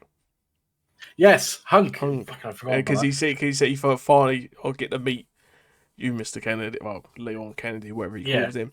Then obviously you have the sort of Krauser style fight with him, which is really good. Obviously, I don't know if it's the actual original Hunk or it's just like a clone Hunk that we don't know, but it is portrayed as Hunk. And again, I love that sort of type of fight. Which there's another detail I didn't know. Once you killed Hunk, you go out and you look back, his body's gone. Well, I've got an inkling on to why. So when you kill him, if you look at his left hand, similar to Leon, it's all black and misty. Same as Leon's. So he's infected as well. So it could be Hunk being Resi 10. You never know. But you because he's not technically called Hunk in this. He's called the Commander. But you know his Hunk, especially if you played Mercenaries on Resident Evil 4, because one of his finishing moves is grabbing one of the Las Plagas things and snapping the neck. He tries to do that to Leon twice. But the fight is fun. The fight is fun. It's a nice little throwback again to Hunk. Because again, Hunk's a fan favorite, and again, he's another survivor of Raccoon City. Technically, his part's actually called the 4th survivor. Because he is the 4th survivor of Raccoon City. He gets out. So I heard people say, even you said, dude, there's a familiar face, and I'm thinking to myself, is it Claire? Who's gonna be? Like, was it Claire? I hope it's Claire, or even like Jill or something like that. But I'm thinking, like, why would it be Jill? Like Claire would make sense for him. But then when I see Hunk, I was like, I mean, it's not bad actually. I didn't actually expect it in the slightest. It was like, well out the blue. I did not expect to see Hunk, especially a character that's not in the actual main game. He's in the side, like content part. So it was actually really cool to see Hunk back and get to fight him as Leon. So and even like Hunk even makes a little comment about Leon. He said, "Oh, everyone told me you were a bit of a smart ass." But yeah, like overall, the level design is great. And you said something, and I pissed myself laughing because, again, I was watching Metal play through it because at this point I already completed it, and Metal. So this is a bit where you got to get 2 items, you got to put them in to be able to unlock the door, and they were perfectly shaped. And Metal just went, "What have we got to do? Put my balls in here?" And I went, "Literally." But yeah, like the overall like level design for throughout the entire game phenomenal. Yep. We should have mentioned as well. Technically, Rhodes Hill Chronic Care Centre is not the first place we go. No, obviously the hotel is Wentworth. Is it Wentworth? Renwood. That's obviously that's the first part of the game. I did think that myself actually, but we can quickly go over that now. Yeah. Beautiful. I like again. It sets the scene. Like again, it really sets the atmosphere, and like when I second played through it, I just sort of stood still, and it's so quiet to the point where all you can hear is dripping from like taps and that. And like again, some parts, especially when you walk down the corridor and you see that curtain blow. Oh, like that bit is just so good. Like it just looks amazing. Like again, it just sets that scene of Grace being alone and there's someone else in the building with her, and she knows it, but obviously she don't know who. And obviously she goes up to the room, obviously where she was with her mum. Well, not her mum. Yeah. By the way, in the previous episode, I did call that. By the way. There's a lot of things we called. Yep. I think what we'll do once we get to the end, I think we'll just name everything we called out. Well, I think the only thing I called was like Grace wasn't really Alyssa's daughter. Yeah. Because I said that feeling that again, Alyssa's the journalist and she's always on the go, and that, and like so. When I actually seen that, I thought, yeah, I knew I was right. Yeah. And obviously, you called it with Leon being infected because I thought it was a shadow, but. Yeah, you did call that, but yeah, the actual beginning part. I know it's a bit of a walking simulator, but it sort of just sets that mood, or especially sets the atmosphere. Yeah, especially with like Grace's part coming up, because again, you do want to like action packed. There's 15 zombies waiting in you, and like Gracie's got 2 hatchets or something, but it just sort of sets that, and like obviously when that cop gets infected, and that again that sort of throws back to Resi 1.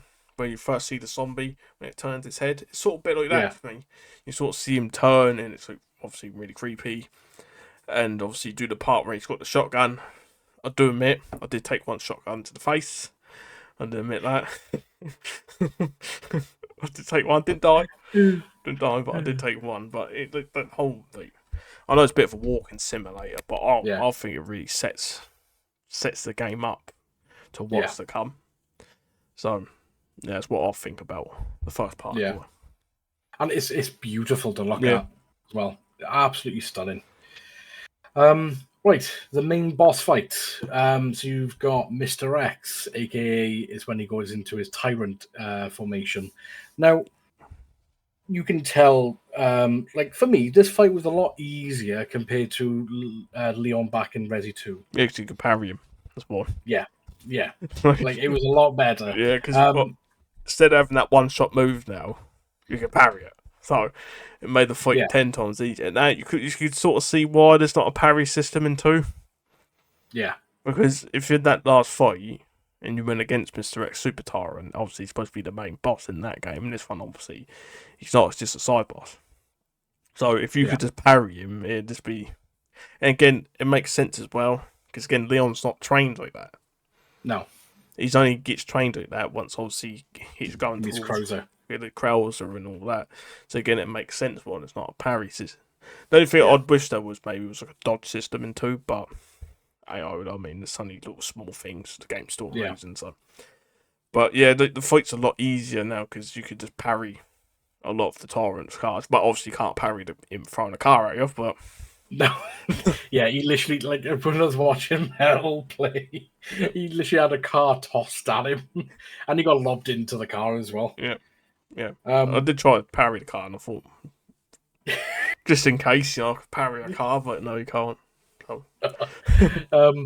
But yeah, like, it was fun. Don't get me wrong, it was nice, a little bit of nostalgia. Yeah, that's the whole point of it, I feel like. It's just like, you're back in Raccoon City. You know what? Why don't you fight a Super Tyrant again? Yeah. Just for a little bit. I mean, it's not the main focus of the game. Obviously, it's not fighting Fit to Gideon, you know what I mean? So it's just, here you go. Have a Super Tyrant for like 10 minutes. Have a bit of fun. Remember the old days, you know what I mean? Yeah. But no, it was fun. It wasn't hard, like too hard. And it wasn't too easy. It does make it easier with the parry system, I must admit. But yeah, no, it was fun. Nothing over the top, nothing underwhelming. It was nice. And so again, the spider as well. Like, Oh yeah, I forgot about the spider. yeah, Yeah, the spider. Like, I thought that was actually a cool fight. Again, it's good seeing the spider back, even though maybe not for people with arachnophobia, but yeah, still, like the whole fight scene of it chasing you, busting through the walls, and all that. It might be, let's say, like Blue Tiger from Resident yeah, 1, but just a hell of a lot more aggressive coming at you. And obviously, Leon's just calls a cucumber, even though he's going to get eaten by a giant spider. He's just like, yeah, whatever. You know, yeah. Like I love that bit when it's crawling up the wall with you, and you're in its mouth, and like that really creeps me out. yeah. And that's the thing with this game; it really creeped me out, like throughout almost the entirety of it. Especially that bloody orphanage one that really freaked me out a bit. But yeah, anyway. And if you want to see that, there will be a playthrough Royal coming out very soon. Yes, yeah, they And will he does be. poo himself in that part. So. I do. But yeah, like yeah, the spider fight. I think I prefer the spider fight to the tyrant fight. Don't get me wrong, they're both good, but Yeah, I still prefer the spider fight. yeah. Again, they're both really good. They are Mm. both really good. I wouldn't mind either way. Like personally, if I had to pick one, I'd go Tyrant. Like Yeah, yeah, but either way, I'd happy do both again. Do you know what I mean? Without a doubt, yeah, both really good. yeah. And then you've got the Victor Gideon. I was gonna say Gideon. Gideon stage. Is it stage 1 or stage 2? I would say stage 2. Well, before that, obviously, you got the Plant 43 as well. Yes, yes. You got battered by it, didn't you? No, me. Oh, Wow. You'd lie. Yeah, I did. Yeah, yeah, I was trying to parry, and obviously it's big vine, isn't it? So it just smashed me. Honestly, didn't die yeah. though. No, I didn't. I think I didn't die, but yeah, like that fight was kind of difficult, Yeah, especially with the like big vines I can coming down. imagine that Insanity. That's going to be an hard one because like Yeah, unless there's a specific way you do the fight, which obviously I've only done it once, so I don't know the ins and outs. But yeah, like, I had to use the Requiem like 3 times on that. I'm pretty sure. Like I was getting yeah. absolutely battered. Like it was throwing me around left, right, centre. And that's the thing with this game. It's relentless. Mm. It's one of the harder Resident Evils. Yeah, Like I'll say Leon's for a one is first quite simple. playthrough, for a first actual playthrough, it's one of the harder ones. Yeah, No doubt, because obviously any Resident Evil gets easier the more you play it. Obviously, yeah, but like straight off, first out the box playthrough, I'll say it's definitely one of the harder ones yeah. by far. Like I died countless times in this Yeah, one. Compared to like Resi 2, for example, yeah, I, I died countless times. yeah. But yeah, no, the plant was it 43? 43, I'm pretty sure, because the original was 42.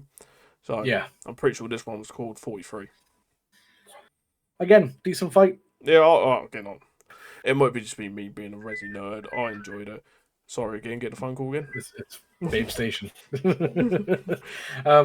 But yeah, no, like it was a good fight. It was fun. It wasn't like for Yeah, fuck's sake. It was fine, absolutely fine. yeah. Again, didn't overly add anything, but it wasn't underwhelming. It was No, nice. okay, I'm looking forward to it again. Like, yeah, give me it again. I'll do it Yeah, again. Obviously, it got the obviously the girl boss fight. I wouldn't really call it a boss fight. It's more, the hag. yeah, like it's more of like obviously get the thing open, and because obviously it's Grace doing it. She ain't gonna fight you Yeah, like Leon. You know what I mean? yeah, I mean Leon's sure he's already shot full Requiem rounds in his head. Because everyone thought when we first see that in the trailer, when we first see that, oh, it's dead. You know what yeah, I mean, it took full Requiem's to the head, had his yeah. head blown off, but obviously It came back. it doesn't think that weapons can kill it. So obviously with Grace part, you got to go around, turn the little generator things on, open the roof, and obviously it just melts. So Yeah, again, it's a little cat and mouse. So it's something different, and it suits Grace's gameplay. Because again, if yeah. she fought like Leon, it just wouldn't make sense in the Sloyers at No. all. But if she just starts, so you pulls out like I don't know, like 3 shotguns and starts trying to kill the thing. But it sort of makes sense. Yeah, She would just play a cat and mouse and try not to actually fight the thing, instead yeah, trying to outsmart it, which she does, and obviously burns it alive. yeah. The one part I did really like about that section, though, and glad you reminded me. So I came to the last generator you had to power up before the main one. Yeah. And you had to turn this thing, and Grace was turning it, and the camera panned. And I didn't pan the camera, it does it for you. And it panned, and the hag was coming. I was, at this point, just over halfway, and I had to say, do I have enough time to keep turning it or not? I thought I might as well just go for it, and I kept going, and I didn't have enough time. So I had to redo that tiny little bit again with the light. But yeah, it was just nice. Again, it adds to the atmosphere. Yeah. Because you could literally see the hag charging towards me. I'm like, oh, shit. Yeah. But yeah, overall, it was a fun little fight. Yeah. Again, like, I'd say it's like, I found the whole game fun, very much. Like, the entire game was fun to play. Again, it might be us. It might be people thinking, oh, we're just saying this and blah, blah, blah, blah, blah. Like, generally, I actually think the game's really fun all the way through. Yeah. Again, I've only played for 1.5 times through. Maybe my opinion changed after playing it 5 or 6 times. We'll see. I also imagine probably in the future we'll probably talk about Requiem at some point again. So, but for now, all the way through, I loved the game. Like, phenomenal game. Yeah. And then you got Victor Gideon. So I would probably call this stage 2, because stage 1 is when he's in his normal form. Yeah. Then obviously he's got the little arm he can itch himself with a tentacle. Then like with Gideon at the end, I like the fight. It was pretty cool. It's pretty cool. He did go like Raiden as well. Yeah, with the electricity. Doing the electricity thing. But yeah, it was intense. It was fun. I enjoyed it. Obviously, you can get an RPG from. I cheesed it. I kept the RPG until the very last. I knew there was going to be a final stage, and I blew him up. You didn't. I just used it. I was like, I have it. Have it, and then you have to fight him with your normal guns. Then but because that's the whole thing with like Gideon. He's a nemesis. Because I'm pretty sure you find a note, pretty sure saying, Bubba, he is a nemesis. Then, obviously, after you get onto his final form, the third one, he turns into the final stage of Nemesis, did in Resident Evil 3 remake. Yeah. He turns into literally the exact same thing. Yeah. Then it's literally the same fight. Again, it's a reused fight, but again, it makes sense if he's like a Nemesis strain. Yeah. Like, it would turn in that way. But with Leon, it was a lot more fun because you could parry it. Like, you could actually parry it. Like, the parry makes fight so much fun because I like being satisfied and hearing that parry noise, and you've done it. You know what I mean? It just adds so much more. Yeah. Yeah, and that's the thing. Like with the final boss fight, being able to like parry the majority of the hits with all creatures and all the zombies is great. And like you said, it's very satisfying, especially when you hear that little audio cue as well. Yeah. So apparently in Insanity, with the parry system, you have to get it dead perfect. on. It's like perfect parry in like Resident Evil 4, you play professional. You have to perfect parry. If you don't time it to perfection, you just get it. And obviously a professional, you get air. I think you can take 2 shots without body armor, I'm pretty sure. So that obviously it makes sense for it to be. It's the same as like Inferno as well. When you're fighting Nemesis at the end, you have to perfect dodge. Yeah. Otherwise it hits you. So it does make that sense. But again, it sort of makes it way more intense and makes you sort of push yourself to actually do it right. You know what I mean? Because if it was just like the same, it's Insanity mode, but you can still parry the same. It's like, you know what I mean? It doesn't really move up with the difficulty. So yeah. No, exactly. But yeah, the fight itself overall is really good. Really good. But yeah, like some of the stuff we did call out. So obviously Metal dead on. Grace is not Alyssa's daughter. Yep. Grace was an orphan that was picked up by Spencer himself. And he classed Grace as his hope because he actually regretted everything he did. Yep. And he said, I don't want to quote it because I can't remember word for word, but he was something along the lines of, hopefully this can be my requiem. Yeah. But that's And the thing with the whole Alpus thing is like everyone thought Alpus was the the virus. virus. Yeah, That's what I really love about the ending, that how it flips. Even like Gideon and Zeno thought it was like going to enhance them because yeah, Zeno obviously do go for the good ending. He injects himself in, thinking he's going to become this ultimate being, which is goes on the same personality of being a Wesker. But instead, it's a cure, and he gets cured. yeah, So I love that actual twist in it because you're going through the whole game thinking Elpis is the bad thing, because you get to the end where you got to make a choice where you could destroy it. And you think you're doing the right thing, but if you're yeah, not paying attention and listening to what Spencer's saying, he's saying this is his redemption. You know what I mean? Like this is him putting it right for what he did. yeah, So then, if you release it, because you're thinking, oh, you're releasing it, you think you're gonna obviously condemn the world, yeah, but no, you're gonna save it instead. yeah. So for me, it was really clever how they done that. Yeah, because obviously in one of our previous episode, I did a little bit of research of Elpis, and on Google it said it's from Greek mythology. It's like the god of like death and hope or Yeah, life or something like that, which again makes sense. And like luckily enough, when I was playing through it, reading all the documents, literally just watching everything, coming to that point, everything just clicked. I went, Elpis is the cure. So I knew exactly what to do. But if you do choose to destroy the Ark and destroy Elpis, you do get a very different ending. yeah, So if you have not experienced the destruction ending and you don't want to hear about it, please click off the video now. yeah, So in this one, Grace destroys Elpis and the Ark. The whole thing's about to collapse. Leon pushes Grace up onto the platform, but doesn't follow her. Because he does say, as they're entering the main thing, he said, look, I'll buy you some time. mm-hmm. And he does a little bit. He has a little bit of a fight with Zeno, but Zeno is way too powerful.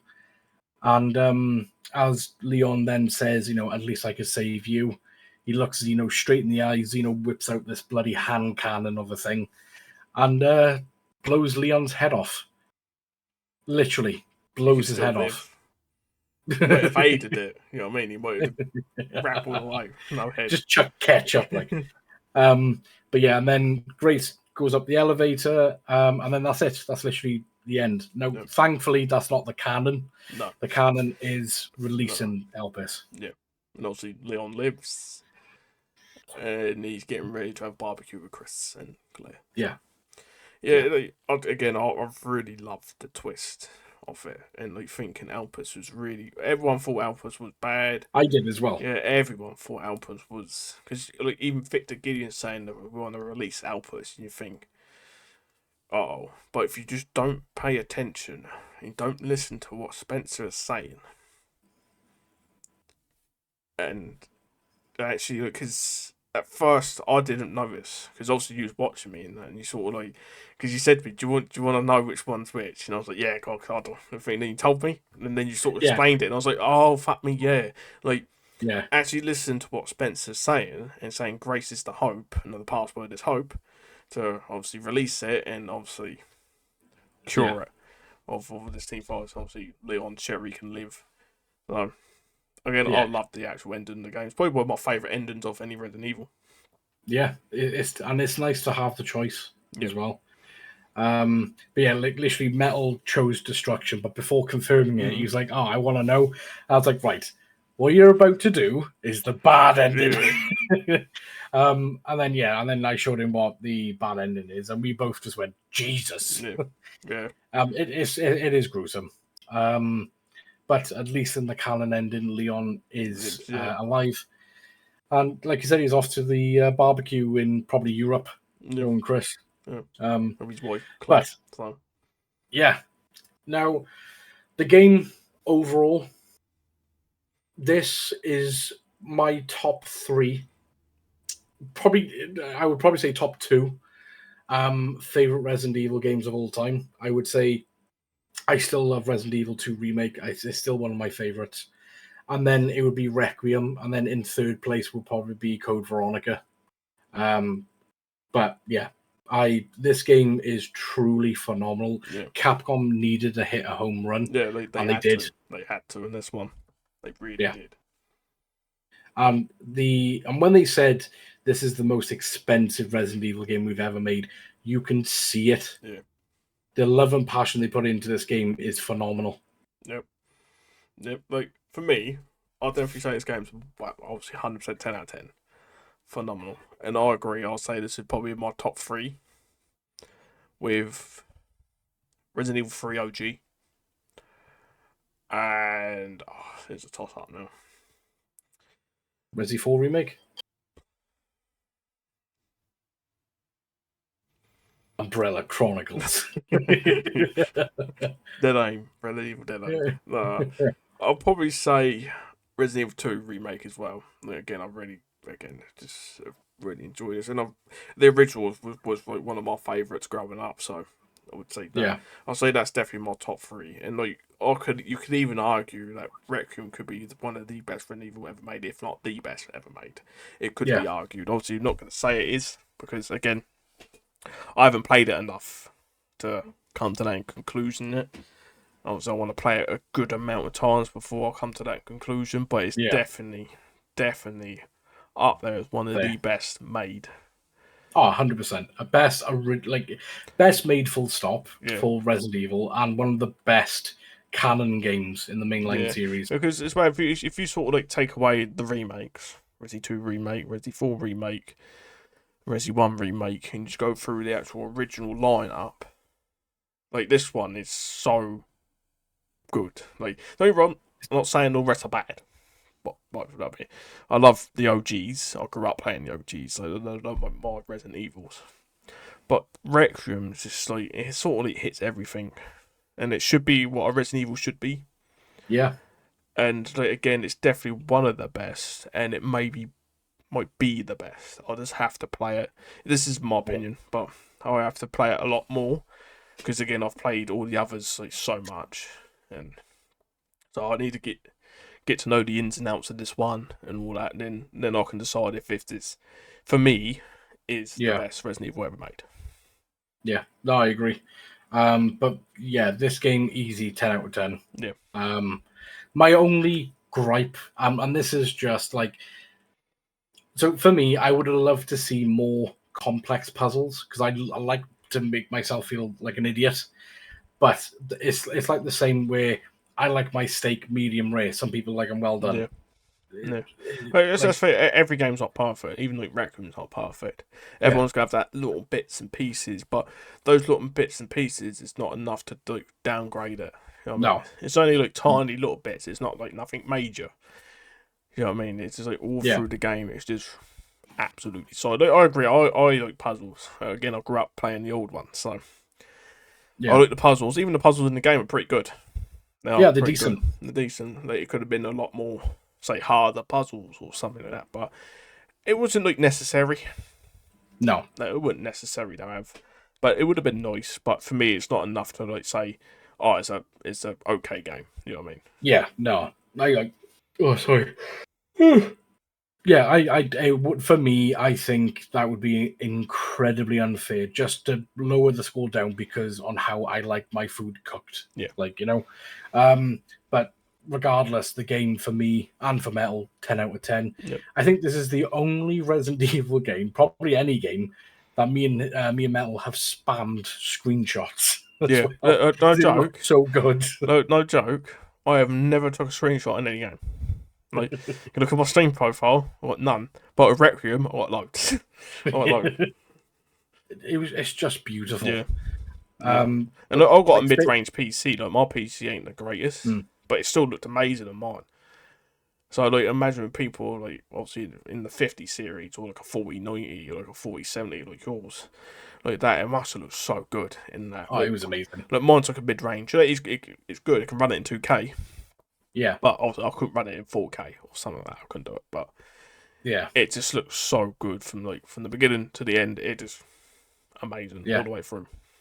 Like, it was that good. I could smell the dirt in Raccoon City. Yeah. Like, it was, I could feel the Elpis in the air. But honestly, if you are contemplating about buying it, do yourself justice and buy it. It's a phenomenal game. It really is. You'll be doing yourself justice by buying it. Now, if this would be your first Resident Evil, obviously they have said that it is used like new user friendly, but to really cherish some of the the corny lines, the like RPD, for example, I do recommend playing the older games. Yeah. You don't have to play the originals. No, to lead up to Requiem, remake. you could literally play 2, 4. You could skip 6. You can play these 2 and 4. It's 6. Technically, this is set just after 6, so you could play 6 and just play Leon's campaign and all that fun stuff. But if you really want to get to know Leon as a character, I'd definitely play 2 and 4. Definitely play them. Then you get a good understanding of Leon. Then you play Resi 9, and you sort of see why people love Leon. Yeah. Again, you can play 6, but it's not the greatest game. No. But you can play it if you want to. But I'd recommend definitely playing 2 and 4. And I think that'd probably be enough. Yeah. To sort of play 9. I mean, you could play all the rest if you want to, but it's going to take a while to go through them all. Especially if they're all first playthroughs, because, again, if all first playthroughs are going to be anywhere from 8 to 12 hours long. Some a little bit longer, like Resi 4 might take a little bit longer, especially the remake version might take a little bit longer, but but if you're just looking to play Requiem, but you've never actually played anything, you don't know anything about Leon, I'd recommend doing 2 and 4. Yeah. Just to streamline it. Or, even easier, you could watch a timeline video on YouTube and catch yourself up, so you don't have to play it if you don't want to. Because again, it's a lot of time invested in going through all the Resident Evils. Yeah. Or, even better, you can stay on this channel, because we got the playthroughs on here as well. We do indeed. Yeah. Yeah. But yeah, honestly, this game is just truly a masterpiece. The voice actors, especially for Graces, she needs to win an award. Yep. She did an amazing job. But yeah, have you got anything else to add? No, I think that's it. I think we pretty much covered everything. Yeah, I think that's it. I'm pretty sure that's everything. Yeah. Obviously, we got Code Veronica remake coming out. We've got Resi 0 remake coming out, and we got obviously there will be a new mainline game as well. Obviously, we're going to be covering those. So if you want us to cover it, let us know, because this is the place to be. Because we go in depth, as you know. But if you have made it this far into the video, thank you ever so much. Please consider liking or disliking the video, subscribing to the channel, and let us know what you think of Resident Evil Requiem. If you have already played it, what's your overall thoughts, or have you come to us to see if it's worth buying? Let us know. But until then, take care, look after yourself, and we'll catch you all on the next one. Toodles.